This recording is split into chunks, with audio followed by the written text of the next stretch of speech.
trabalho da força elástica.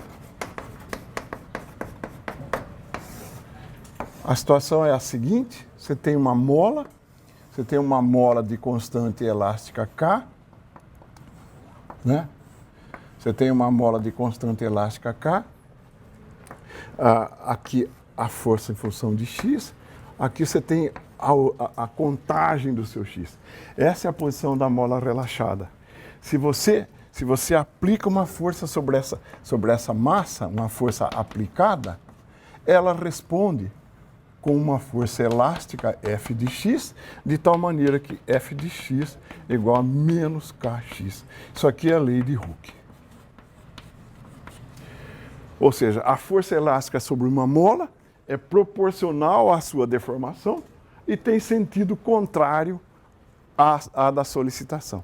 Se você puxa a mola, ela segura. Se você comprime, ela empurra.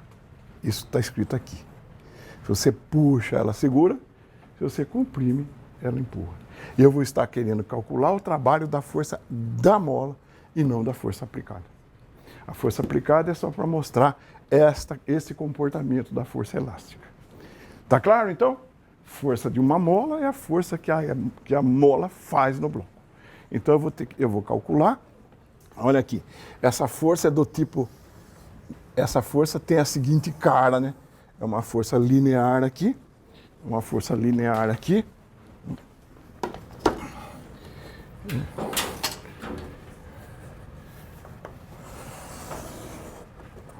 Aqui está F de x igual a menos Kx. Eu vou querer calcular o trabalho quando eu vou da posição xi para a posição xf.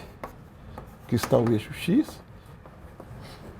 Então, se a gente confiou naquela demonstração, esta área aqui, essa área vai ser igual ao trabalho que eu estou querendo calcular. Tá? Então, só para... Aqui está menos Kxi, aqui está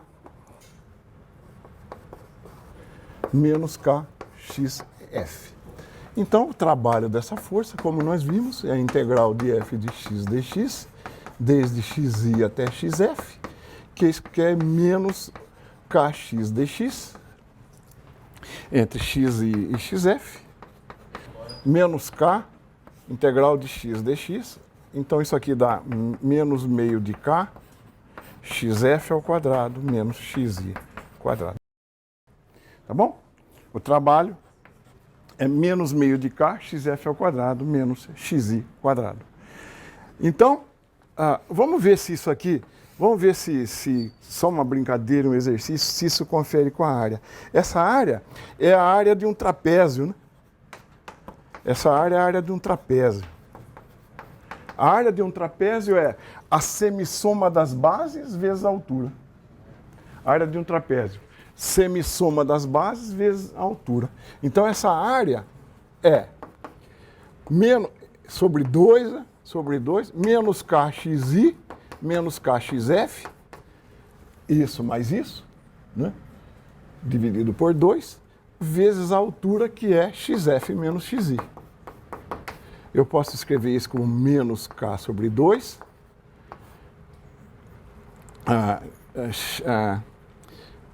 menos k sobre 2, xf mais xi, menos k sobre 2, xf mais xi, por xf menos xi. Isso aqui é um quadrado perfeito. Isso dá menos meio de k, xf ao quadrado, menos xi quadrado, que é o trabalho que nós tínhamos achado aqui. Agora, então, estender esses conceitos por causa de força em 3 dimensões. O nosso propósito é recobrar o mesmo teorema numa situação mais ampla, mais geral. Então, por 3 dimensões, eu quero dizer que uma partícula pode fazer no espaço, descrever no espaço uma trajetória qualquer. Sair daqui e vir, né, e terminar aqui. Então ela descreveu uma trajetória no espaço entre um ponto inicial e um ponto final. Vamos prestar atenção na tela um segundo, que isso sintetiza o que nós estamos falando. Lá você tem uma partícula de massa m que sai de uma posição inicial aqui, e anda sobre uma trajetória conhecida, atuada por uma força variável S, que pode mudar de direção. ds é o deslocamento infinitesimal ao longo da trajetória, tangente à trajetória, que forma com F um ângulo θ. Aqui você tem um zoom daquela situação. A força F, o deslocamento infinitesimal e o ângulo que os dois formam entre si. Então, esse é o contexto sobre o qual nós vamos trabalhar. Vamos fazer umas continhas aqui. Então, numa trajetória qualquer, o que você tem? Uma partícula, descrevendo aqui uma trajetória, né? Essa trajetória a gente chama de trajetória C. Então, aqui você tem uma força aplicada sobre a partícula F, o deslocamento infinitesimal é sempre tangente à trajetória, θ é o ângulo entre essas duas coisas. Aqui, o ds aqui passou a ser esse aqui, né? O ds passou a ser esse aqui, e a força pode ter mudado de direção e de sentido. Tá? Então, numa situação genérica, essa força pode mudar de direção e de sentido. C é a chamada trajetória. Ora, o deslocamento infinitesimal dw de uma força F que desloca seu ponto de aplicação de ds, nós já vimos que é isso. É o produto escalar de F por ds, né? O trabalho elementar. Então, o trabalho total vai ter que ser a integral desse trabalho infinitesimal, que você pode escrever como integral de módulo de F, cosseno do ângulo entre F θ e ds. Isso aqui é F cosseno θ ds. Bom, sobre uma trajetória C. A gente acabou de apresentar um novo tipo de integral, chamado integral de linha, porque ela é feita sobre uma trajetória. Ela é feita sobre uma trajetória C. Em geral, esse trabalho, esse cálculo, pode depender de C. O trabalho pode depender da trajetória sobre o qual você está calculando ele. Então, como é que você calcula isso? É uma integral de um produto escalar, não é? Como é que você faz isso virar uma integral comum? Ponto a ponto, você projeta a força na direção do deslocamento, F cosseno θ, e multiplica por ds. A passagem daqui para cá transformou essa integral de linha numa integral comum.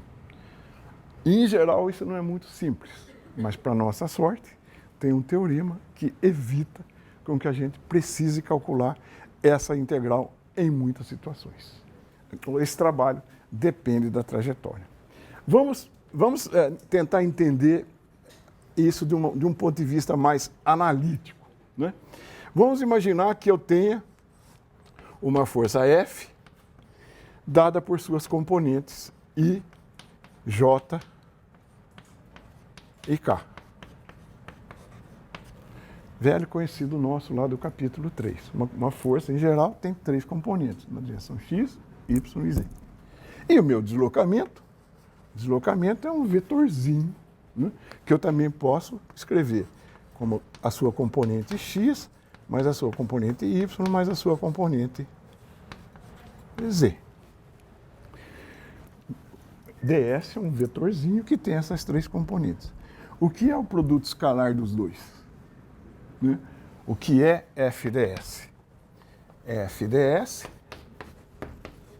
nós também aprendemos lá na aula de cálculo vetorial, isso dá simplesmente fx dx mais FY dy mais FZ dz. Né? Produto escalar dado por componentes que abriu o comecinho da aula passada. Então, esse produto escalar é isso. E se f de x só depender de x, f de y só depender de y e f de z só depender de z, as componentes só dependerem de x, de y e de z, então o meu trabalho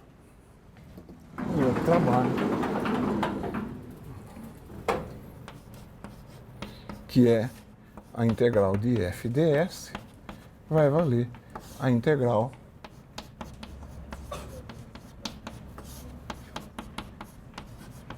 mais a integral.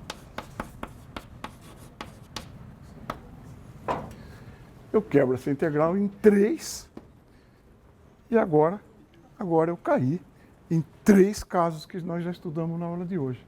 Isso aqui é uma integral de uma componente unidimensional. Essa é outra. Tá certo? Então, o que isso vem a ser? O que isso vem a ser? O que é essa componente aqui? Pelo teorema da energia cinética, esse trabalho mede a variação da velocidade na direção x. Então, isso vale meio de m vfx quadrado menos vix quadrado, teorema da energia cinética aplicado na direção x, mais meio de m vfy quadrado menos viy quadrado, mais meio de m vfz quadrado menos viz quadrado. Variação da energia cinética nas direções x, y e z, porque esses são casos unidimensionais análogos aos que nós já estudamos. Agora eu posso agrupar isso. Isso mais isso mais isso, meio de m vfx quadrado mais vfy quadrado mais vfz quadrado, isso com isso com isso, menos meio de m vix quadrado mais viy quadrado mais viz quadrado. O que é isso e o que é isso?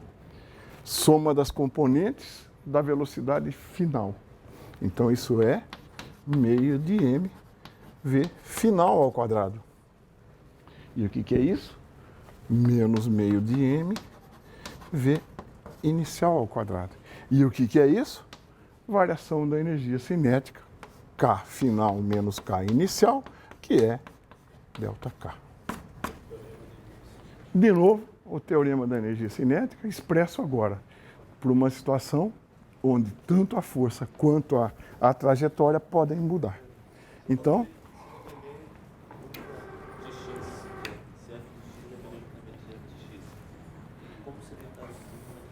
se não dependesse, você tem que... a gente chama de parametrizar. Você tinha que escrever fx como função de um parâmetro t, transformar para esse parâmetro e entregar a função em t. Esse é longe o caso mais simples. Quando não depende, você parametriza. Tá bom? Então, este é o caso, de novo, é o teorema da energia cinética aplicado a uma situação geral. Você quer ver que caso curioso? Eu vou recordar um resultado. Eu vou recordar um resultado da aula anterior, que é o da força gravitacional, quando você eleva, né? Quando você eleva uma partícula de uma posição YA para uma posição YB, essas duas partículas estão distantes de H. Nós vimos que o trabalho da força gravitacional para executar isso é menos mgh. Lembra-se desse resultado? Primeiro exemplo da aula anterior, o trabalho da força gravitacional quando desloca uma partícula de um desnível h, é menos mgh. Eu estou chamando posição inicial YA porque estou calculando isso ao longo de um eixo que eu chamo de Y. Esse exemplo aqui é conhecido. Exemplo da aula passada. Lembram-se dele? Vamos recalcular esse trabalho à luz de uma trajetória qualquer. Então, eu vou imaginar agora, no caso tridimensional, né? Eu vou desenhar aqui.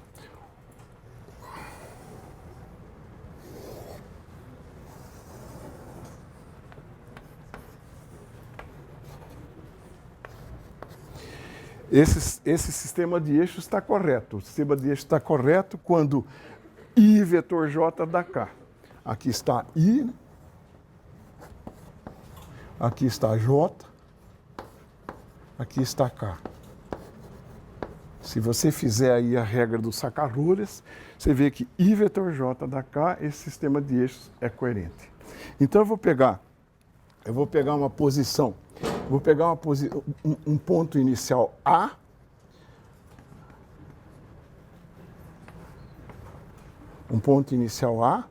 e um ponto final B,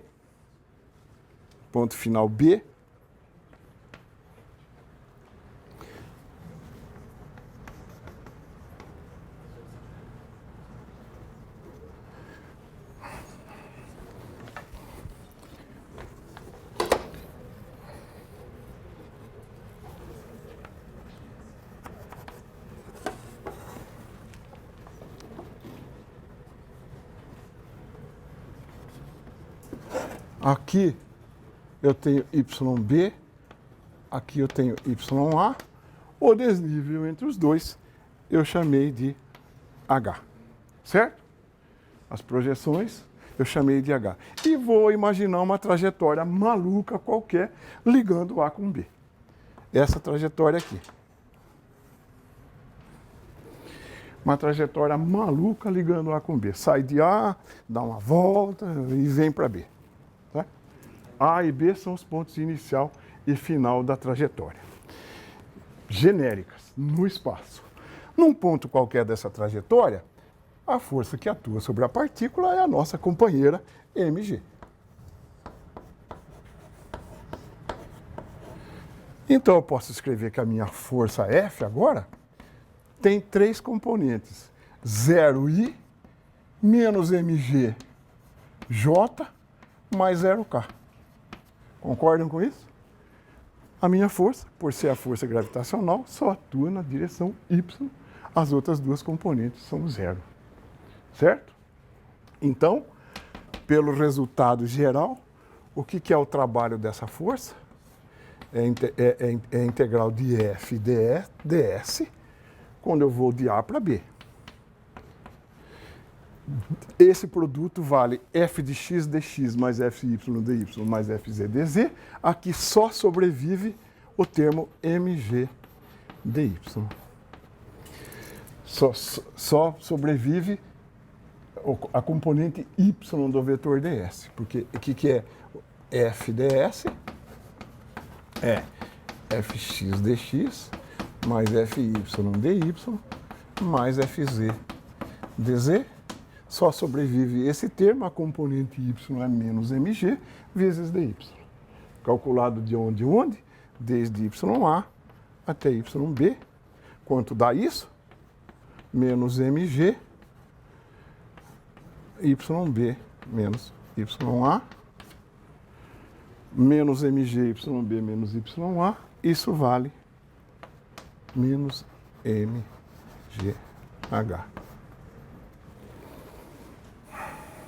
O trabalho feito nessa curva complicada é igual ao trabalho feito na direção vertical. Isso ensina para nós uma coisa. O trabalho da força gravitacional G não depende da trajetória. Essa trajetória é geral. Eu não fiz nenhuma restrição sobre ela. Se eu trabalho nela igual eu trabalho aqui, O trabalho da força gravitacional não depende da trajetória. A esse tipo de forças, ou essa classe de forças, cujo trabalho não depende da trajetória, mas simplesmente dos pontos inicial e final, nós damos o nome de forças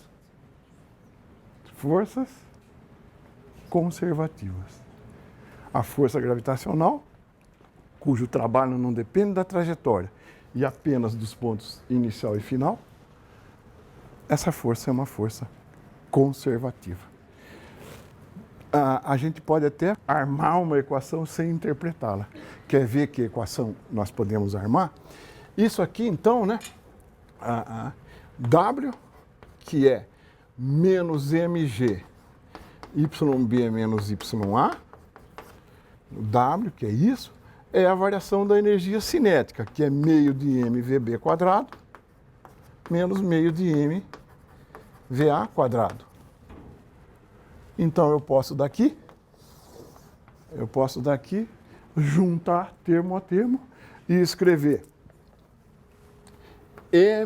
mgyb mais kb, isso aqui é kb, energia cinética no ponto B, igual meio mgya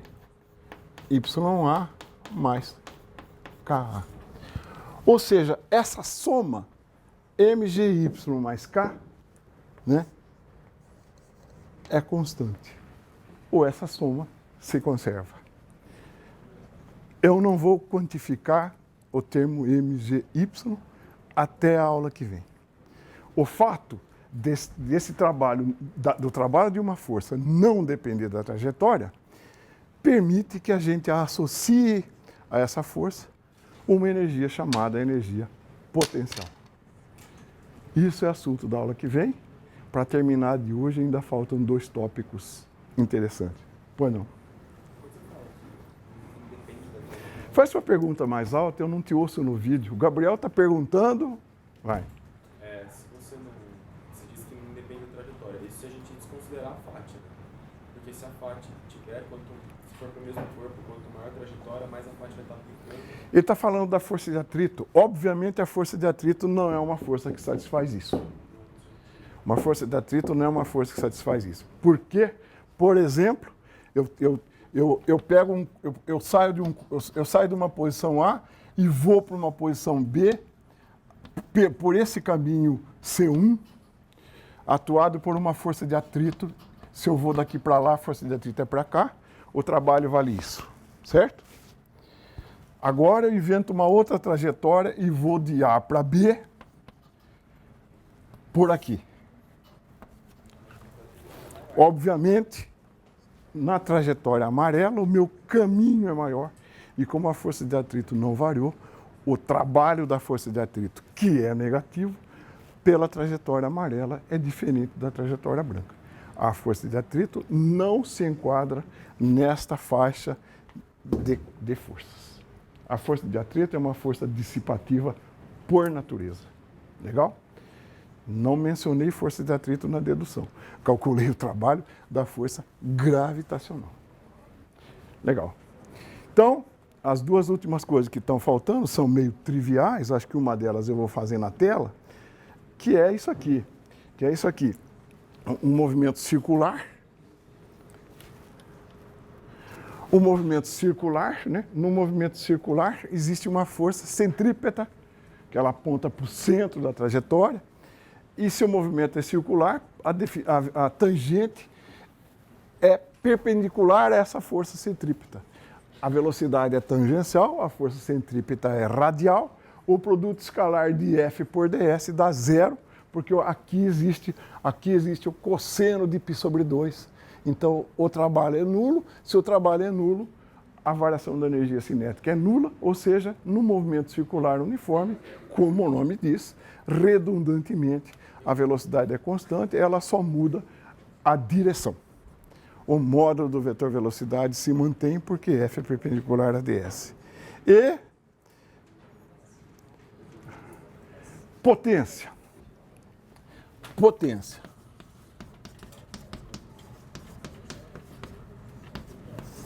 Bom, Até agora a gente viu a transferência de energia. Nunca perguntamos com que rapidez tal transferência se efetua, né? Quão rápida é a transferência de energia num processo desse? Então, quão rápido é isso? Então, tem sentido perguntar a taxa com que essa energia é transferida ou transformada, né? Tem sentido perguntar.